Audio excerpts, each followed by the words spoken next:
Hello everybody. It is now the beginning of July 2023, and as promised, here I will present the second part of our publication called Residence Time versus Adjustment Time of Carbon Dioxide in the Atmosphere. And this is a continuation of the previous video. I will link that one also in the video here below the video.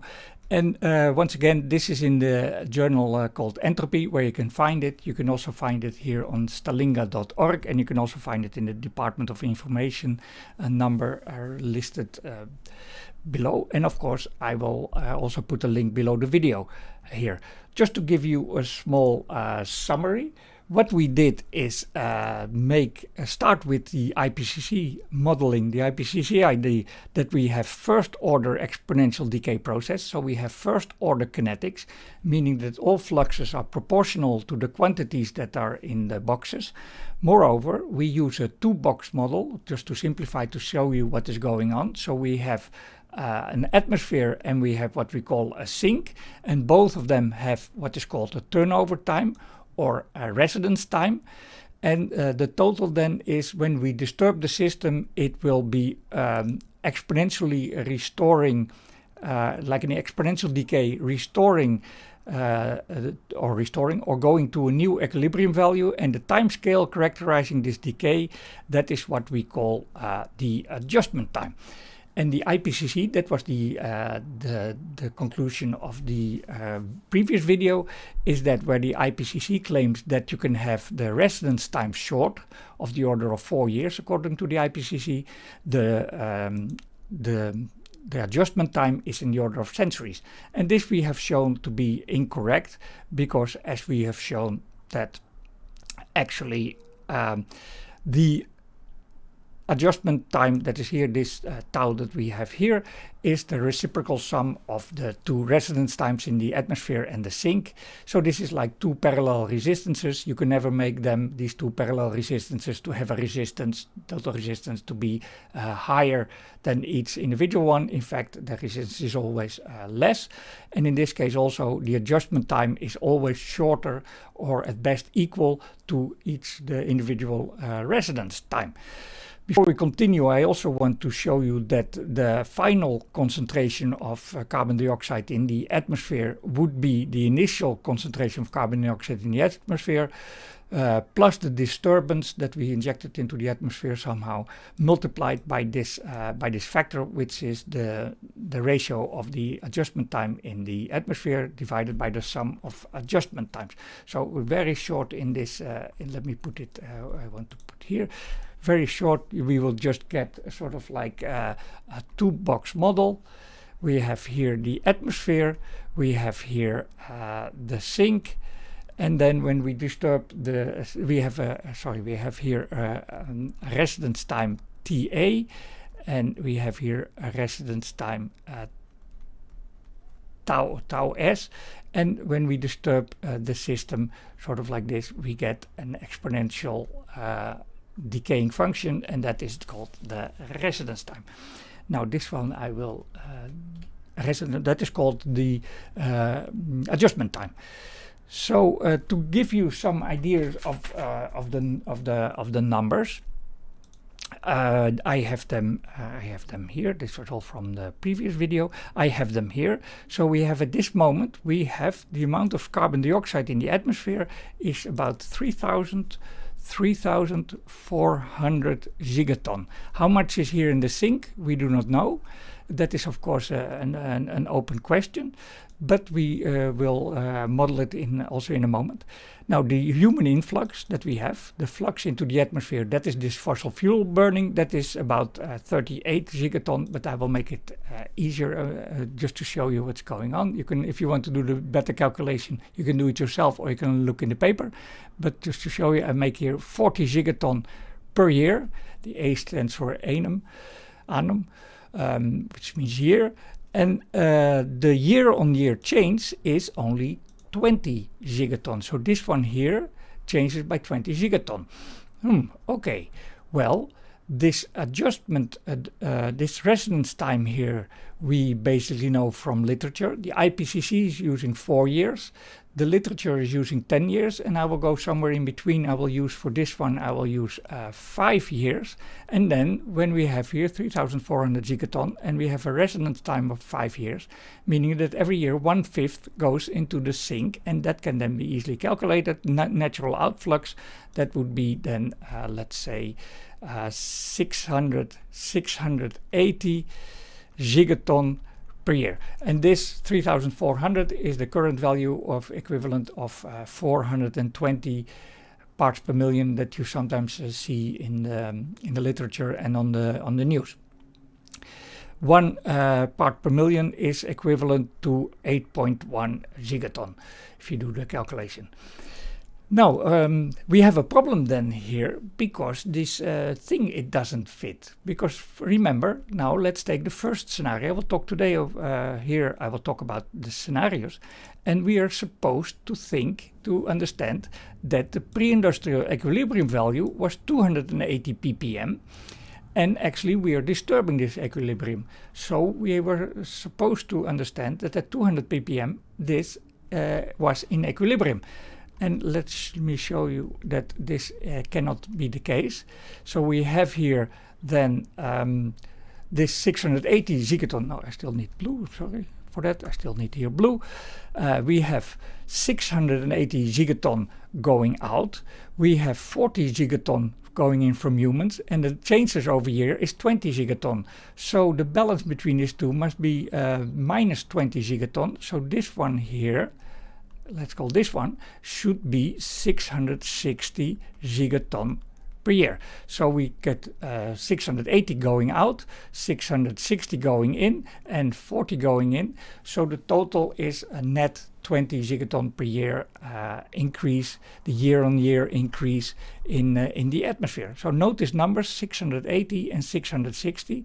So now let's try to calculate this when we're going back to the pre-industrial times. So we will have this, we will have the same. We would have here, well, how much do we have? 420 ppm is 3,400. So now we have, we had 280 ppm. I will not put this into gigaton here because I'm a little bit lazy, but because what is more important here is then that that is 2/3 of what we have today. Today we have 420, that was 280, so the difference is 140. So that's exactly the pre-industrial time was 2/3 of the modern time, so that's easily to calculate. So actually the outflux, the natural outflux at that time was 2/3 of that, and that is, oh, let me make it a little bit easier. I will make 690 and then put 670 here, because then the calculation is easier, because 2/3 of 690 is 460. So there was 460 going out.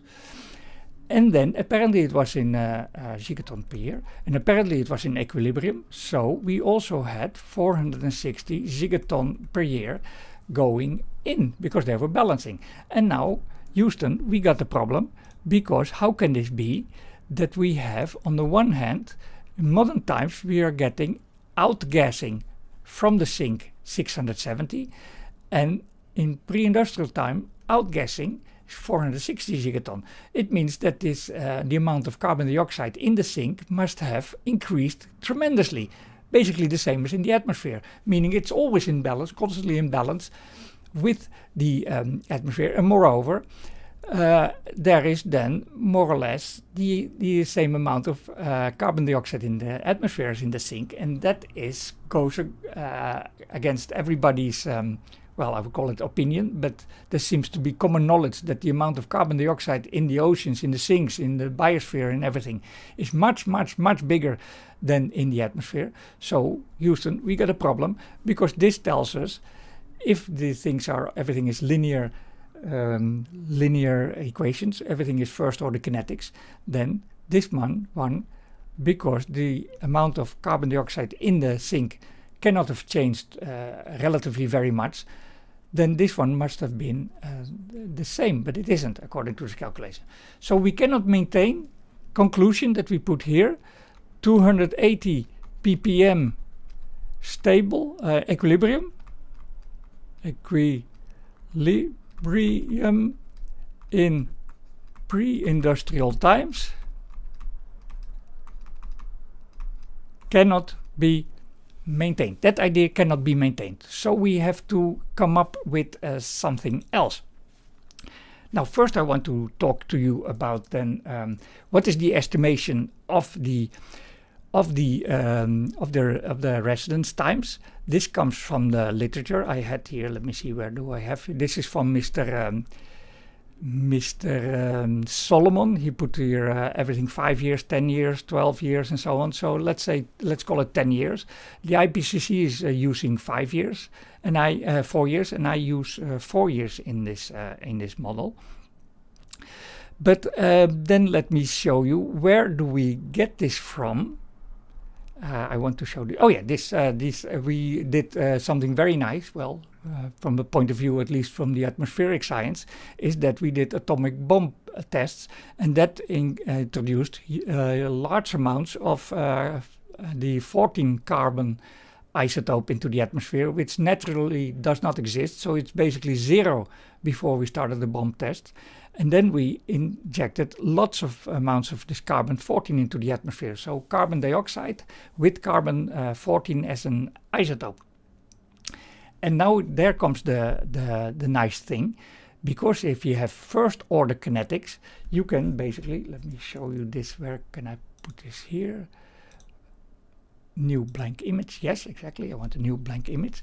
So if you have first order kinetics, meaning that all these flux things, they are linear. So let's call it alpha times the amounts. So for instance, n minus, it is some kind of alpha, some kind of parameter. Actually, it was 1 divided by the residence time, but it doesn't matter. It's linear, and in that case, that if you have linear, as you know from mathematics, that if you have a function f a plus b, this is equal to the function of a plus the function of b. So now imagine that this is carbon dioxide with 14 carbon and with natural, what is it, 13 carbon, I think, yes, 13 carbon. Then these two you can separately solve, and then at the end add them.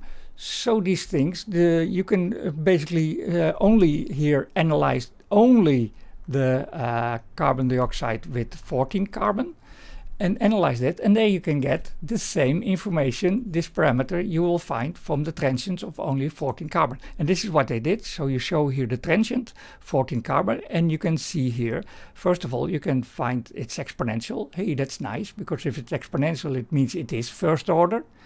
And second, you can see that it sort of has a tendency to go back to zero. And if the tendency to go back to zero, I will go back to the equation that we had here. If the tendency is to go back to zero, no, it's not this one, it was this one. If the tendency is going back to zero, so if the final value is equal to the initial value, meaning that what you have injected then is completely removed, and that means that this factor before here is actually zero. And that means, as you can see for yourself, that the residence time in the atmosphere must be much shorter than the residence time in the sink.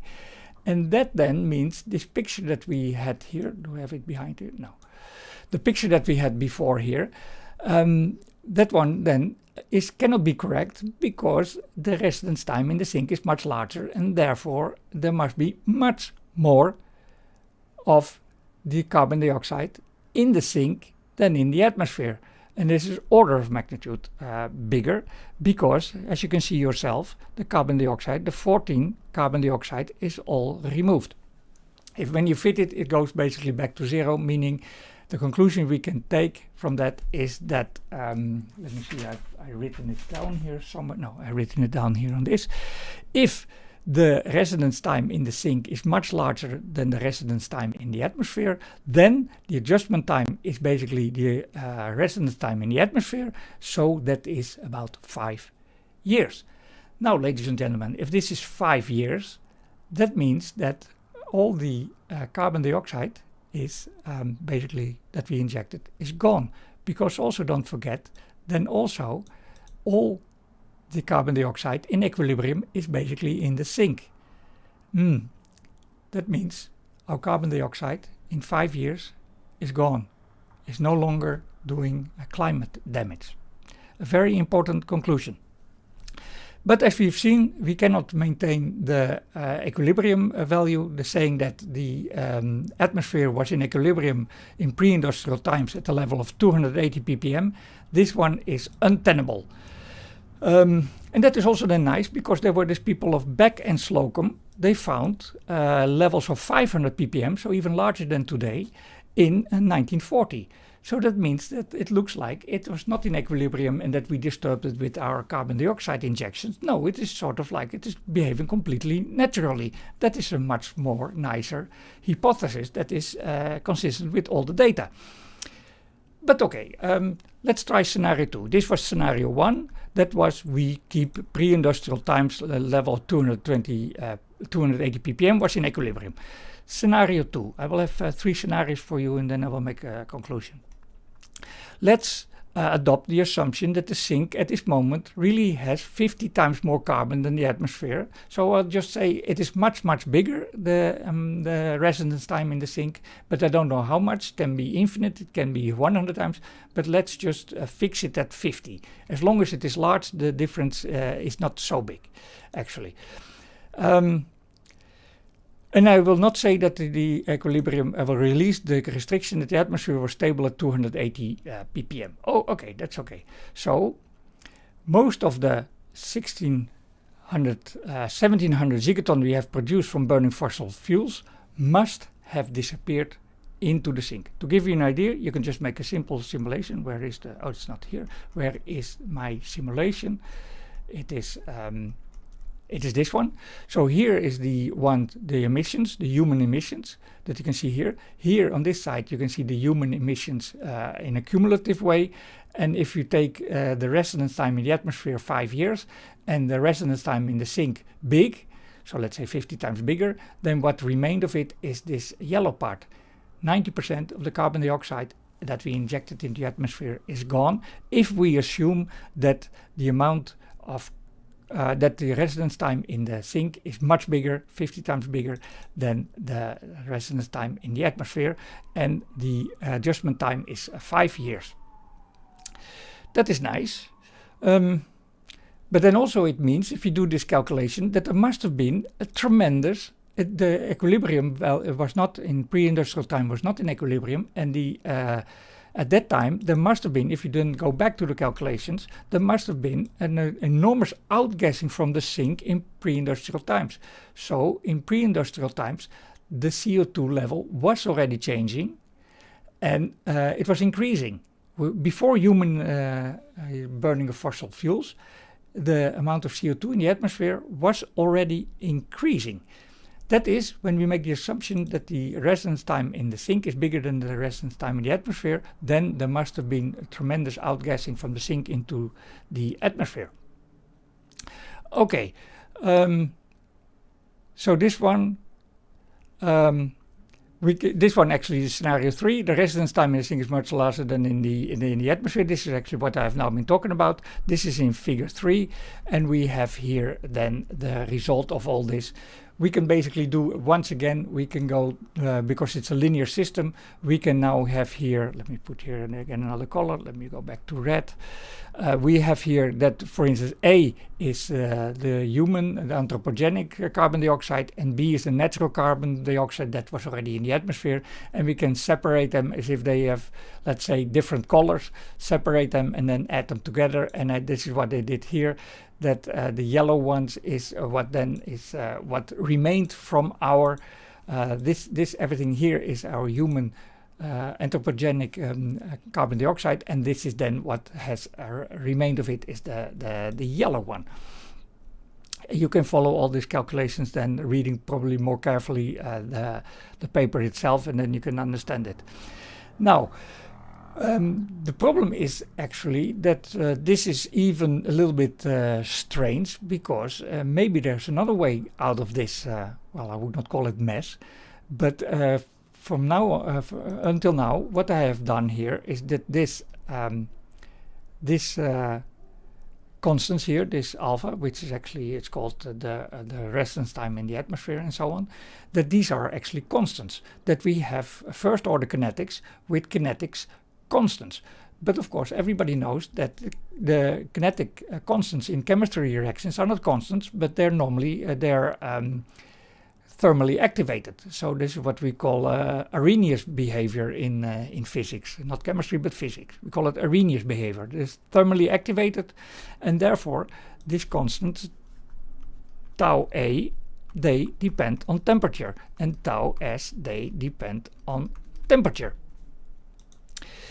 So if Ts and Ta, or tau S and tau A are short, and are depending on T. Imagine that they are just, let's say, 5 years. Both of them are 5 years. And they're depending on temperature. Then, if they're depending on temperature, then the ratio of how much is in the atmosphere and how much is in the sink. Let me go back to this equation.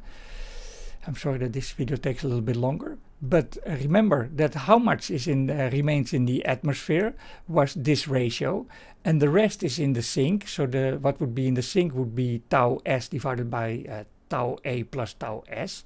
So the ratio between what is in the sink and what is in the atmosphere is Ts divided by Ta. So if they both depend on the temperature, the ratio of how much is in the atmosphere and how much is in the sink, this then depends on the temperature. And this is called Henry's law. And Henry's law, actually, Henry's law then is much easier. It can explain, that is called Henry's law. And the entire concentration of carbon dioxide in the atmosphere, we could have a scenario in which the entire concentration of carbon dioxide in the atmosphere is fully governed by such environmental parameters as temperature and fully independent of human injections into the system. So we basically have the ratio of how much is in the sink and how much is in the atmosphere is determined by temperature, and this is established at the time constant of, let's say, of some 5 years, which is very short compared to the climate time of 30 years. So this is Henry's law, and this basically explains everything. And on top of that, in another paper, which I've already published and also put a video here on YouTube and in Rumble, if I'm not mistaken, that we did a very nice experiment, well, from that point of view, once again, that we stopped the economy and we stopped the emissions of carbon dioxide in the atmosphere, at least reduced them a lot. But what is strange is that this reduction of emissions had no effect whatsoever on the kinetics of the atmosphere. It went on business as usual. So that means that this scenario, that the entire concentration of carbon dioxide in the atmosphere is fully governed by such environmental parameters, that is then completely consistent with all the data. And this is also what, for instance, Mr. Segelstad said. The rising atmospheric CO2 is the outcome of rising temperature rather than vice versa. This is called Henry's law. CO2 in the atmosphere is the result of temperature and not the cause of temperature. You see, the reversal of cause and effect. Henry's law explains everything. Now, in conclusion, I'm sorry that this took a little bit longer. In conclusion, this paper shows 3 things. First, the adjustment time can never be larger than the residence time is less than 5 years. Therefore, what the IPCC is writing is, in terms of chemistry and physics, is nonsense. Now, second, the idea that the atmosphere was stable at 280 ppm in pre-industrial times is untenable, meaning the atmosphere was already changing in pre-industrial times. 3, nearly 90% of all anthropogenic carbon dioxide has already been removed from the atmosphere. This is when we assume the 2-box model with first order kinetics, and then some kind of speculation here at the end that actually we can explain everything if we take another model, namely that the residence times in the atmosphere and sink are depending on temperature, and this is called Henry's law, and that basically explains everything, while the model used by the IPCC explains nothing. Thank you for your attention.